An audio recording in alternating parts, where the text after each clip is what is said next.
When you just focus on the incident and the police wrongdoing, but you lose sight, he was a person, he was a human being, he was a son, he was a brother, he was a friend. It would be a shame if the world only knew Christian Glass for his final moments. It's lost in the crime, but Christian was, as you say, Christian was a person, and he had a lot to offer the world. His parents, Simon and Sally, remember their 22-year-old son's beautiful mind. He loved making things and putting things together, and his creativity. I've got a beautiful lady he painted. I've got that framed. Expressed through art. Maslow's hierarchy of needs, you know that top one where you're doing what you're really meant to do in life, and that's like the most amazing thing.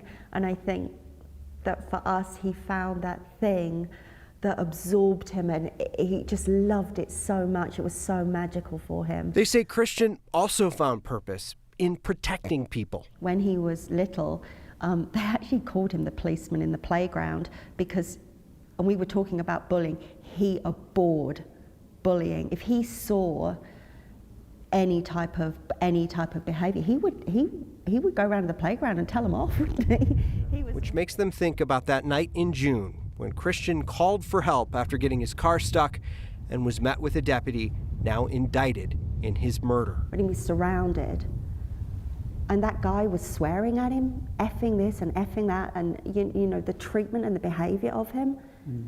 I mean, he was being bullied. I mean, he's being terrorized and bullied.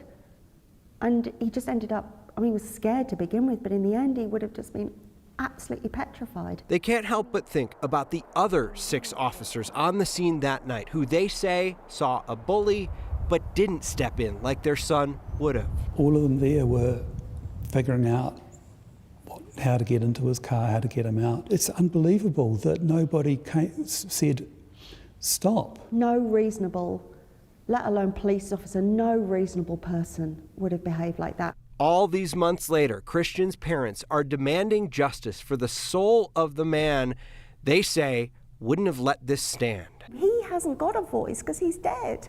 So we are going to be his voice. We're going to bring him justice because the police don't police themselves. An outside investigation into this shooting found the deputy, Andrew Buin, did not follow his own department's policies when he broke Christian's window and shot him. Christian's family wonders why the actions of the other officers on the scene that night weren't part of that investigation. We've reached out to all the other departments involved in this to see if investigations are underway. Only heard back from one, Colorado State Patrol. They say they have not taken personnel action on the trooper who was there at the time of Christian's shooting, guys. You know, when you talk about that, that may be part of the confusion. There were several jurisdictions involved in this. This was a 70-minute call from the time that officers arrived when he called for help when his car was stuck.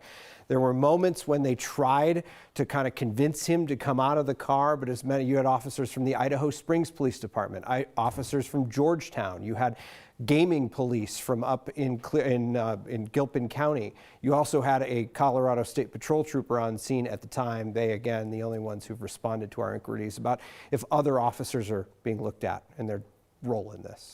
And Steve, you said the parents, besides focusing on Christian, because he was a remarkable young man, this is something that is sort of unique to the media in the United States. Absolutely. You know, we talked to Christian. Christian's mother is from the UK, his father's from New Zealand. They've been back to both of those countries recently where each country is covering this story. It was front page news in New Zealand at the time. They say a lot of the focus in those stories were about Christian and not necessarily the moment that happened, the moment that took him away. And they've noticed a lot of the American media has focused so much on that body camera video, so much on the moments leading up to the shooting, that they just wanted to make sure that their son's story, his life, was part of this story. I'm so glad we heard that. Thank you for bringing it to us. Thank you, Steve.